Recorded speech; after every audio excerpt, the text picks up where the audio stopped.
Gummalakshmipuram TDP కార్యాలయంలో MLA Jagadeeswari స్పందన. పార్వతీపురం మన్యం జిల్లా గుమ్మలక్ష్మీపురంలో టీడీపీ క్యాంపు కార్యాలయంలో కురుపం ఎమ్మెల్యే తోయక జగదీశ్వరి మీడియాతో మాట్లాడారు. మాజీ డిప్యూటీ సీఎం పాముల పుష్ప శ్రీవాణిపై గిరిజన మంత్రి గుమ్మడి సంధ్యారాణి చేసిన వ్యాఖ్యలకు ఆమె ఘాటుగా స్పందించారు.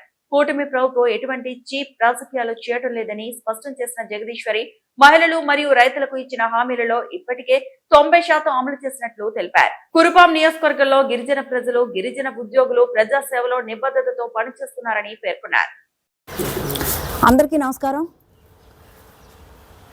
ఈరోజు ప్రెస్ మీట్ పెట్టడానికి ముఖ్య కారణం, నిన్న ఏవైతే మాట్లాడారో మరి ఎక్స్ఎమ్మెల్యే గారు మాట్లాడిన మాటలకి సమాధానం చెప్పాలని ఈరోజు ప్రెస్ మీట్ పెట్టడం జరిగింది.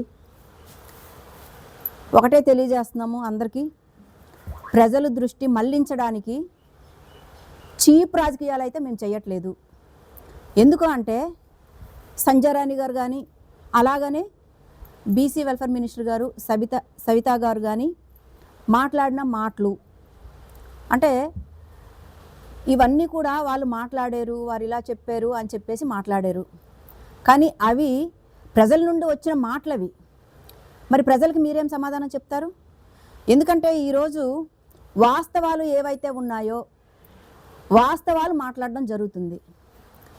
ఈరోజు చూసుకుంటే ఎక్కడైనా సరే ఎలాంటి రౌడీ రాజకీయాలు అయితే లేవు.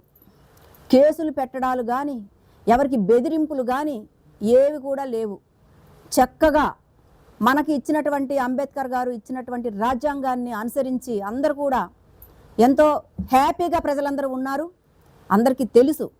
మరి ఈరోజు రాజధాని కోసం మీరు మాట్లాడారు. రాజధాని అమరావతి అది ఎప్పటి నుండో అన్నటువంటి మాట.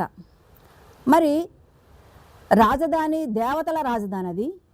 దానికి అంటే మాట్లాడారు అంటారు, మావిగానంటే జగన్ గారు పెట్టారు, ఏమీ పెట్టకూడదా, మీకు నచ్చినవి పెట్టుకోండి అంటే అందరూ అభిప్రాయాలతో ఆ రోజు ప్రతి గ్రామాల నుండి మట్టి నీరు సేకరించి ఇక్కడే రాజధాని, ఇక్కడే అమరావతి అని చెప్పేసి మరి అందరు కూడా తీసుకెళ్లిన పరిస్థితి అందరూ చూశారు, ప్రజలందరికీ తెలుసు. అందరు సర్పంచులు అలాగే అన్ని గ్రామాల నుండి ప్రజలు తరలి వెళ్ళి అక్కడ అమరావతి రాజధాని అనే విధంగా చేశారు.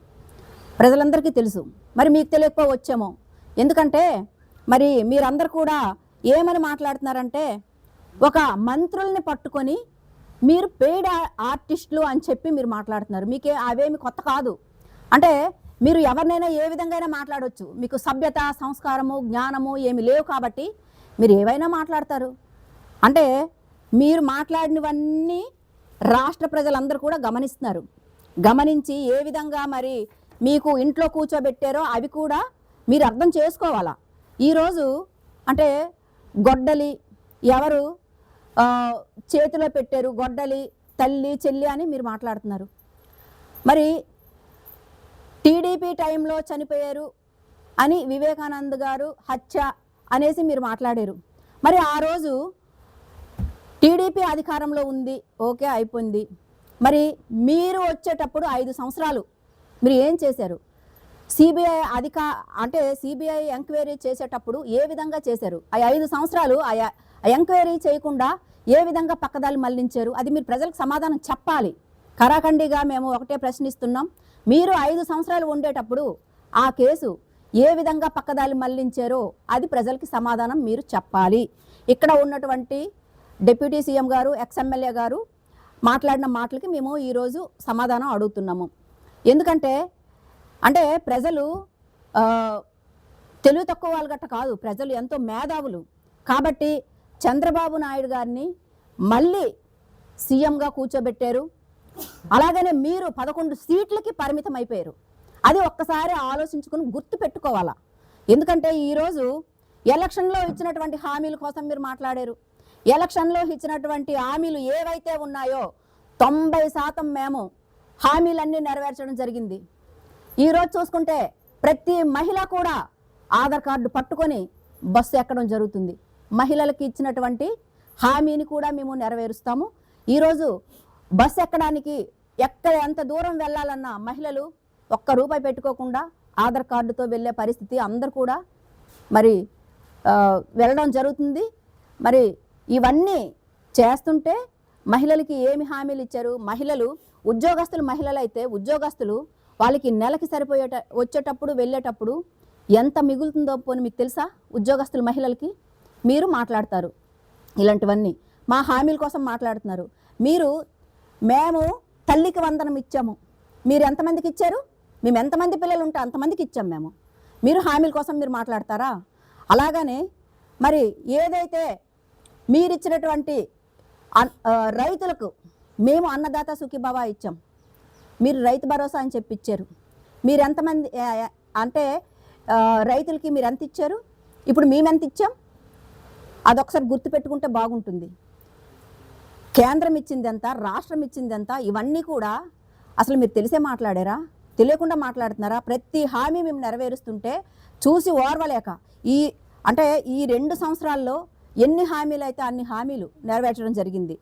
అలాగనే చూసుకుంటే ఈరోజు పరిపాలన చూసి ప్రజలందరూ కూడా చాలా బాగుంది పరిపాలన అనేసి అంటుంటే మీరు ఓర్వలేక చీప్ రాజకీయాలు చేస్తున్నారు. ఏవో మీరు గవర్నమెంట్ మీద బురద జల్లడానికే చూడడం తప్పి మీరు ఇంకా ఏమీ ఇది అవ్వట్లేదు, చూడట్లేదు. మీరు అంటారు ఫీజు రియంబర్స్మెంటు మీ టైంలో కట్టారా? మీ బకాయిలన్నీ కూడా ఏవైతే ఉన్నాయో అవన్నీ కూడా మొన్న అవి విడుదల చేసి అందరికి కూడా ఇవ్వడం జరిగింది. ఇవన్నీ చేస్తుంటే మీరు ఏవేవో కూటమి ప్రభుత్వం కోసం మీరు మాట్లాడుతున్నారు. కూటమి ప్రభుత్వం మీదే కదా, మీరు ఏం చేశారు, మీరు ఏ విధంగా చేశారు అని మాట్లాడుతున్నారు. మరి గతంలో ఇవన్నీ చేశారు ఏవైతే తప్పులు చేసినవన్నీ కూడా మరి ఏ విధంగా మీరు అందరికీ తెలుసు, ఎవరు ఏంటనేది అందరికీ తెలుసు. మళ్ళీ ప్రజలు బుద్ధి చెప్పడానికి రెడీగా ఉన్నారు. మీరు ఏది చెప్తే అదే కరెక్టు అని మీరు మాట్లాడుతున్నారు. అది చాలా ప్రజలందరూ గమనించారు. మరి ఎందుకంటే ఏవైతే మీరు మాట్లాడినటువంటి మాటలు ఉన్నాయో అవన్నీ కూడా మీరు సంధ్యారాణి గారి కోసం కానీ అలాగే సవిత గారి కోసం కానీ మాట్లాడినటువంటి మాటలు ఉన్నాయి కదా, తల్లి చెల్లి గొడ్డలి అని. అవి మీరు అనుకుంటున్నారు ప్రతి ఒక్కటి కూడా ఏది మీరు చెప్తే అదే కరెక్ట్ అని అనుకుంటున్నారు. అది వాస్తవం కాదు.